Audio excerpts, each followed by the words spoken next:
Why do we have this compulsion to create and maintain an identity? An identity which is often based on ideology, religion, politics, philosophy, based on some social role, based on gender or sexuality, race, ethnicity, or nationality. Where does that compulsion arise from? I think that all of us have this innate desire to know ourselves, to know what is our essential nature, to know what is at the core of our being. And this desire is arising from that place, from that center, as the true self wanting to be known.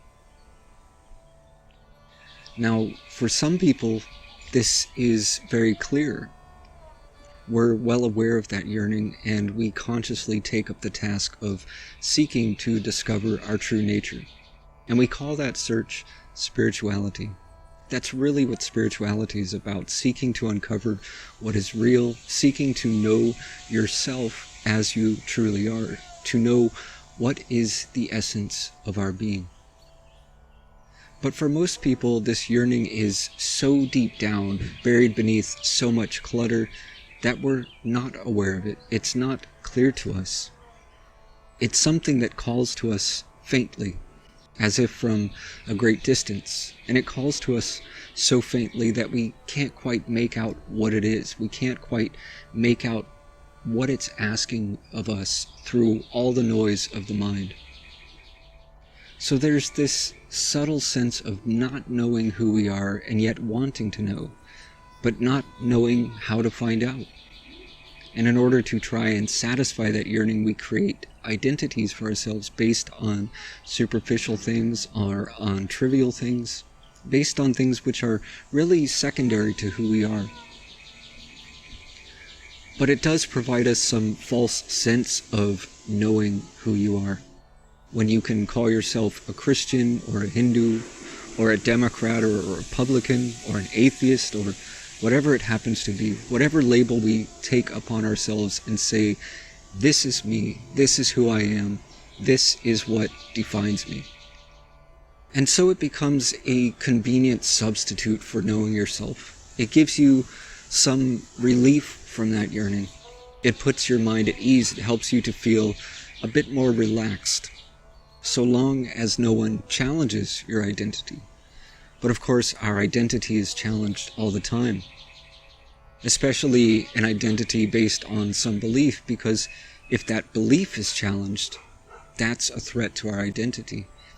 And just someone believing something different can be a threat because it casts doubt on our own belief. In any case, our identity is often fragile, not well-founded, unstable or malleable, because you can change your beliefs, you can change political parties, you can change your citizenship, you can convert from one religion to another, you can conform to some other culture, and yet there is something about you which never changes, which remains constant and consistent through all of it. But even when a person's identity is based on some immutable trait, such as skin color, that's a very shallow identity. It's literally only skin deep. There's so much more to one's being than how much melanin there is in your skin.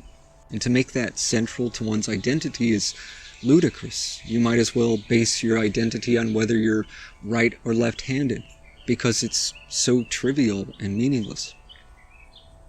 So the question is, what is at the essence of who you are? Deeper than physical traits, deeper than thoughts and beliefs and ideas.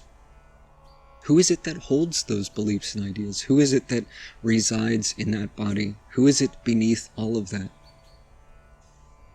The approach in spirituality is to discover who you are, to discover truth, to discover what is real by stripping away all that is false, what is not you, to strip away all the layers of false identification and to see what remains.